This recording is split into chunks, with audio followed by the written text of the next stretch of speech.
Hi, it's Dr. Sarah Larson. I am so excited to be here with you. It is a short webinar on overcoming obstacles. You know you're in the right place if you are looking for some tips and some tools on how to stay in the most amazing way on the path of what you're here to do. One of my favorite teachers and mentors that inspires me is Wayne Dyer, and he was one of the first people that I heard say this. I heard him say, "Don't die with your music inside you." And quite often, obstacles come in the way of our dreams and of what we're here to do. Oh my gosh, and dreams and our visions are really, truly our children. Napoleon Hill, a long time ago, said, our dreams and our visions are very much like our children of our own making. They are creations. When we take action steps towards our dreams, towards our visions, towards what we want and intend and are capable of having in this life, what we intend of having, we are, by definition, standing and taking steps. And the word obstacle, originally French 14th century, came along. This word meant against, stand. So against, the pi root of that word is to stand. And when you're taking a stand for your dreams, for your visions, for your intentions, when you take a step in that direction, obstacles come up. It's against a stand. You're no longer standing still. So by definition, obstacles are going to come into your way. And the bigger the dream, the bigger the obstacle that can be. Quite often in job interviews and quite often in shows, quite often I get asked, what are some of the obstacles that you've overcome? People really look for these answers. People that, because they want to see how big the obstacles were and how you responded to them. The bigger your dream, one of the things that you can know, the more steps you're going to have. The more steps you're going to have, the more obstacles can exist, because it's the opposite of standing.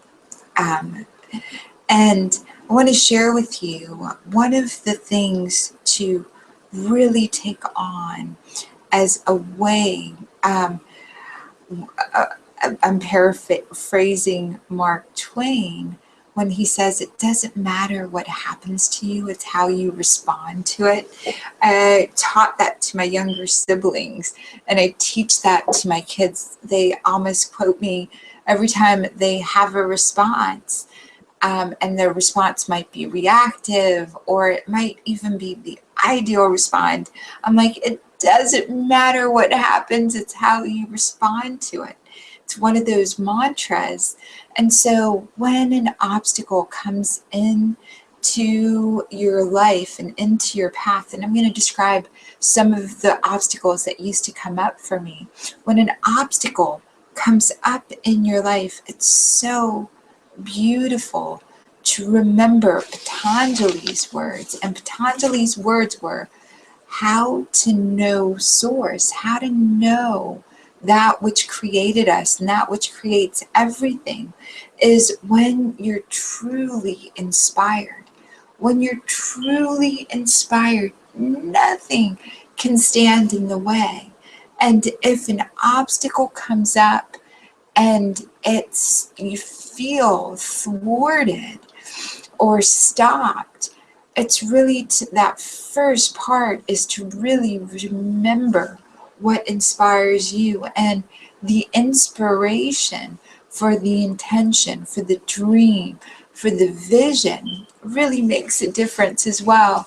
And then these are some really amazing words that really go into Thoreau, and I read his work and I simplified it for myself into a poem that I call Ancient Wisdom.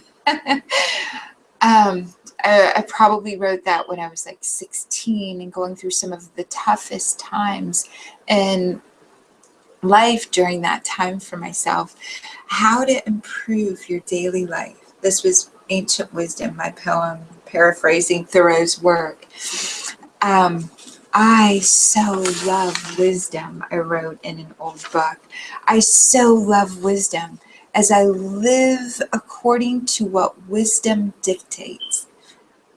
I take on a life of simplicity. I receive interdependence. I am now magnanimity in action, building trust. And it took a life of just really simplifying that lets me use and have some of these words that I wrote way back when. A life of simplicity, interdependence, magnanimity, and trust. Overcoming obstacles means truly to simplify. To really simplify means to really get into focus what your dream, what your vision, what your inspiration, what your true intention is. And so we'll describe that a little bit more. Some people will say, if I had enough money, I would be doing that now. Or if I had enough friends, if I had a friend going with me to that party, I would be going. If there was a particular item in your life, then you would go. A particular car, a particular house, a particular outfit.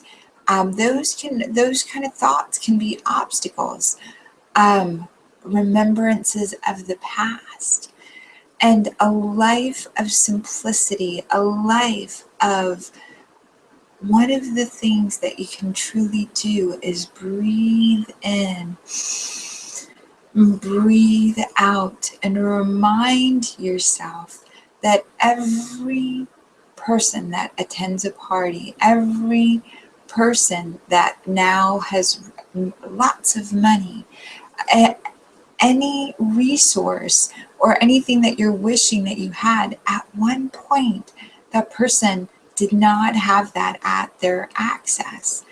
And simply by becoming the source of something, the source of an idea, a source of a connection from one person to another person, a simple thing led them to having money or that resource. And it was all created in their mind or in their experience by them reaching out and pulling sort of something out of thin air to make that possible. Everything that creates anything goes through 4 processes at 4 stages. It's just occurring in spirit. Then there's a mental stage where the concepts are being put together. Then an emotional stage where energy gets into motion. And then it shows up in the physical realm. So the building that I'm sitting in was first just a piece of land, and people would drive by it and say, wow, a home would look really great there.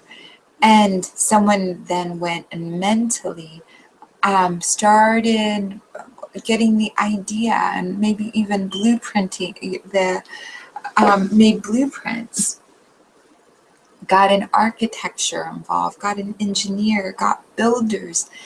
That's emotion, got bankers involved. to pay for it. That's emotion, energy and motion. They went in with a spiritual idea, with a mental concept, and inspired, emotioned others into coming on board.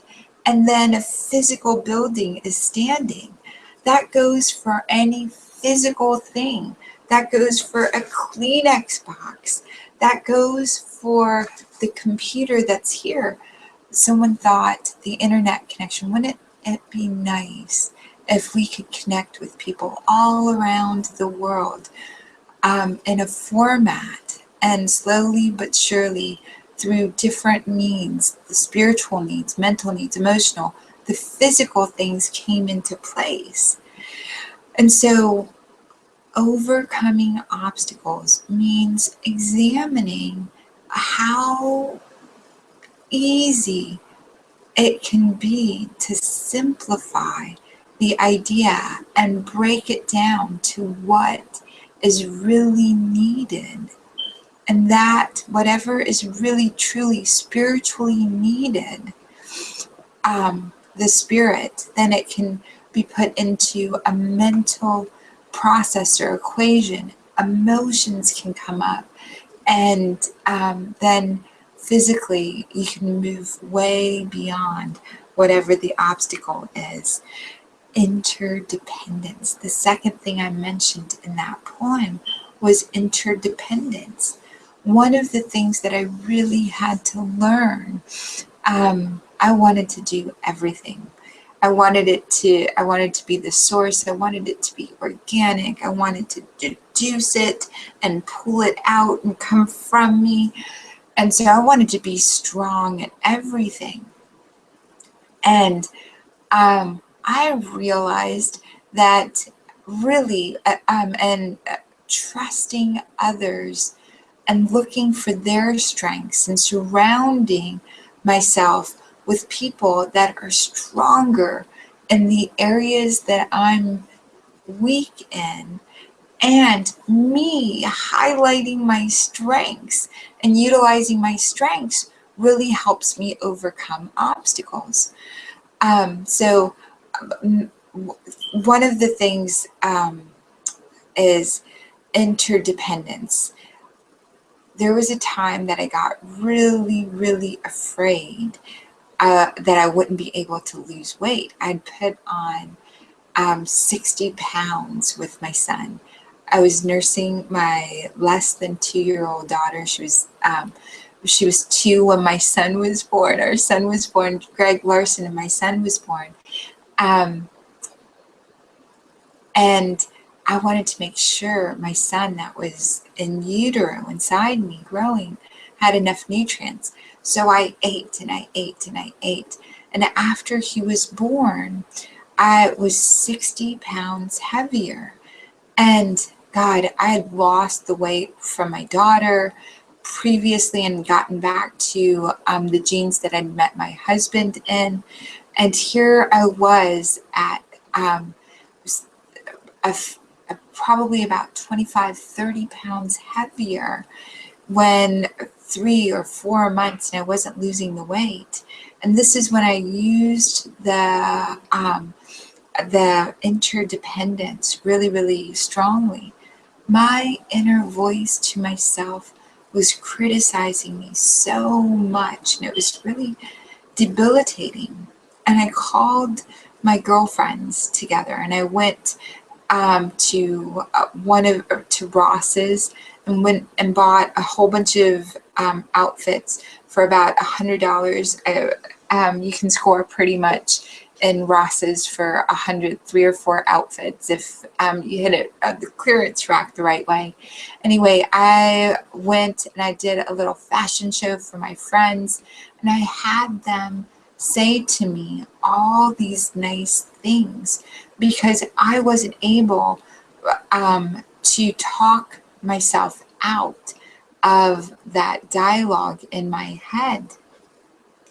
And I listened to their words, I jotted it down, and before I went to bed every night, I would listen in my head to what they had said, and that interdependence, being able to hear their voice and their love for me, made it possible for me to overcome the obstacle that was in my mind of how I appeared, how I was not worthy of being places because I was heavier.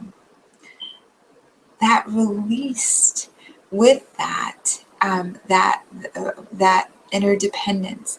My husband's great at certain things, carrying heavy things. He's great at problem solving, certain things that I can't. I rely on him. And I'm great at intuition. I'm great at coaching. I'm great at health resources. And so he'll come to me with those. And we surround ourselves with people that are great on the computer, great at returning phone calls, great at details, great at accounting, great at tutoring our kids because we homeschool. We surround ourselves. And so that interdependence really shows up. I highlight the intuition work, the medium work, the guidance. We hire someone or we trade with someone to do the secretarial, the administrative, because those aren't things that I'm great at. So that concept of interdependence shows up. The magnanimity. I used to not go to parties by myself because I wasn't truly comfortable in my skin. I wouldn't go, I would drive around a building wishing my sister, one of my college friends, was in the car with me to go to simple stores, a little bit of social anxiety. And I learned to overcome that obstacle using my imagination. I would imagine they were with me and they went to the bathroom if it was at a store. And eventually I became okay with going into restaurants, going to stores by myself. I also used the inner dialogue before I would go to gatherings, back before there was the internet. I would look in a newspaper at the living or community section and pick out 3 things that I could readily talk about, something that was going on in the community. And so when I was at Chabert Medical Center in Louisiana, the charity hospital there, I would have 3 stories that I read out of the newspaper that I could share if one of the doctors came along that was in Houma, Louisiana. I'd talk about one of the buildings going up or one of the things occurring in town. If it was one of the nurses that I loved and I knew family values was their thing, I have a story ready to share about my family. And if it was someone that I was working with, a contemporary, I'd have something about local events, like a new movie that was just released. And so if you and I were meeting today at a gathering, I would have the story of Into the Woods, that the new Meryl Streep movie, ready to talk about. And I'd share with you sort of little tidbits of information. I might even share with you that, and I did go see it tonight with my son and his friend and my husband and my friend. I'd share with you the emotions that came up. If I knew you valued emotions, I would share with you sort of the art and the direction. If I knew you valued, if you and I had engaged in a conversation about the arts or costumes, I'd engage that. And if you were into people, I'd talk about the performances of the different people in the movie. I would remember what lights you up, or I would think about that in a social setting in the past, and I would speak to what you valued as I was bringing up one of the topics. And that's really being able to create these connections, this magnetic quality to yourself. By speaking, I would speak to you about what I knew and how it lights you up and inspires you. I would also be really, really mindful of building trust. If I had given you my word about something, I would really work on building and sharing with you and completing those tasks. And so obstacles, just by definition, can be overcome by 4 simple steps. 1, keeping it simple. 2, interdependence, looking for ways, looking for your strengths, and moving in the direction of your strengths, and opening yourself up to receiving from those around you. So the first one, simplicity. The second one, interdependence. The third one, magnanimity. Really being able to draw to you what you needed. Another way to do that would be to really think about what inspires you about that dream, that vision, that goal. It really inspires you to visualize yourself having that, and visualize yourself overcoming the obstacle, especially before you go to bed. And so, like, writing down a question. My husband and I got engaged and married within 7 days, and we had a great wedding. But I remember the night that he proposed, and it was the day he proposed when we were getting ready for my sister's wedding, like the final few days.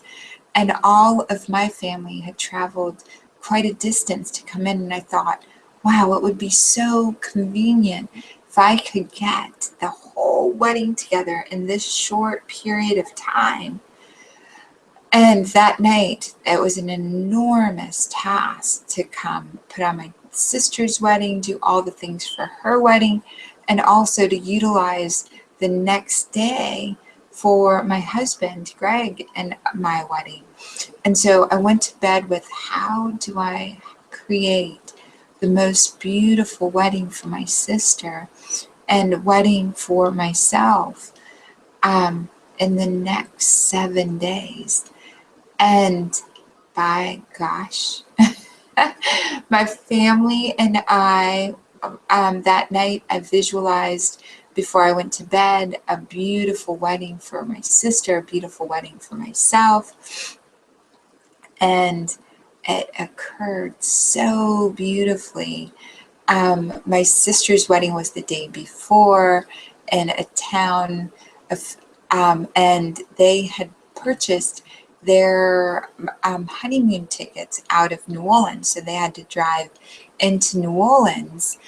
And so my husband and I did a morning wedding, and we celebrated my sister's wedding, and then the next day we just continued with all of the family attending my wedding at my parents' home before my sister and brother-in-law left for their honeymoon. It was such a beautiful thing, and it was so simple when I let myself dream all the answers into existence. I went to bed with the question, and I woke up with who to call for catering and sort of who to reach out to help with photography, what friends, and my brilliant mom and dad figured out how to do get the proper clothing and attire for the wedding, and so that's using that. And I had absolute trust. I had the trust of my parents. I had the trust of my sister. I had the trust of my then fiance, husband. And so we wound up putting it together very beautifully, very fast. Anything that you're dreaming of, any vision, any goal, stay inspired. It is the stuff of source that comes through you when you stay in that. I want to thank you so much for coming and talking about obstacles. If it is our dream or our calling to do something, it doesn't mean it's going to be easy to achieve. Remember, obstacle is the opposite of standing. It is taking steps, and it's baby steps. You will face challenges along the way, but you keep taking a baby step. Keep staying inspired. When something very big is trying to be born, the labor is hard and the obstacles are many. That's a canoe carver. Joan, a canoe carver once said, native. Thank you for being with me, and I will be back in a little bit to share more with you on video. But I want to continue the conversation. Please leave a comment if I can help you in any way with overcoming obstacles or explaining this further. Thank you so much.